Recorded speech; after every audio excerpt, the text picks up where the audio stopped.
C'est qu'en fait, hier, comme je suis passé le troisième dans la présentation sur le communalisme et le municipalisme libertaire, en fait, j'ai pas pu dire tout ce que j'avais à dire. Ce que je voulais dire principalement, c'est qu'en fait, localement, on ne peut pas arranger les affaires du monde. On ne peut que trouver des créneaux pour s'insérer dans le capitalisme, mais en fait, réellement, on ne change pas grand-chose. On aménage le territoire où on est, on aménage le lieu. Mais donc, il faut articuler les luttes et il faut vraiment créer une convergence, mais une convergence se crée qu'à partir du moment où il y a un objectif. Et l'objectif justement du communalisme et du confédéralisme démocratique au municipalisme libertaire, c'est bien celui d'avoir un horizon et celui de sortir. Cet horizon, c'est étant celui de sortir du capitalisme.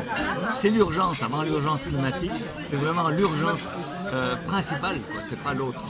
Et puis, donc, je voulais dire une chose, c'est qu'en fait, la première contradiction du capitalisme, l'antagonisme du capitalisme lorsqu'il s'est créé au XVIe siècle, c'est qu'en fait, les détenteurs des moyens de production, c'était des moyens de production privés, quoi, des moyens de production, propriété privée, des moyens de production, et de l'autre côté, tu avais des gens qui n'étaient que de la marchandise, en fait, parce qu'ils ne servaient qu'à la force du travail, que pour produire de la force du travail. Donc il y a eu un antagonisme, ce qui a créé une conscience de classe chez les ouvriers.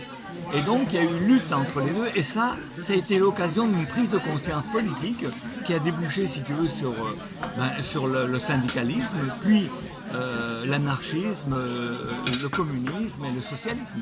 Voilà. Et maintenant, on se trouve justement dans une seconde limite du capitalisme, et ça c'est la dernière limite, c'est-à-dire qu'on est en train de détruire les écosystèmes, enfin le capitalisme est en train de détruire par sa logique même de la recherche de la valorisation de la valeur, eh bien il se retrouve dans une limite, c'est-à-dire qu'il détruit les écosystèmes qui un jour ont permis à l'être humain d'apparaître sur Terre. Et après le capitalisme, il n'y a plus de virage possible, c'est fini quoi.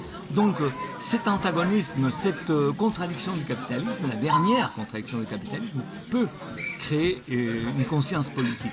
Et c'est justement ce à quoi nous, à partir de l'économie sociale, on essaye de faire, c'est-à-dire de développer une conscience par rapport à cette sortie obligatoire du capitalisme, si l'on veut trouver des solutions justement à l'écologie. Voilà. Et donc c'est ça que je voulais dire. Et la seconde chose que je voulais dire, que je n'ai pas eu le temps de dire, c'est que toutes les expériences locales, très louables qu'elles soient, même Prémargat par exemple, ou Saillant, ne peuvent que s'étioler à la langue parce que s'il n'y a pas de mouvement. Donc ce mouvement consiste justement à créer une convergence de luttes et d'alternatives qui vont vers cet horizon dont j'ai parlé tout à l'heure. Donc si on veut continuer avec ces expériences, si on veut les dynamiser, il faut vraiment créer cette convergence de luttes, ce mouvement qui fait qu'on crée une autre culture, on crée un autre horizon, on crée des désirs vraiment qui déboucheront sur quelque chose de vraiment positif. Voilà, c'est ça que je voulais dire. Eh ben, c'est super que tu l'aies dit. Merci.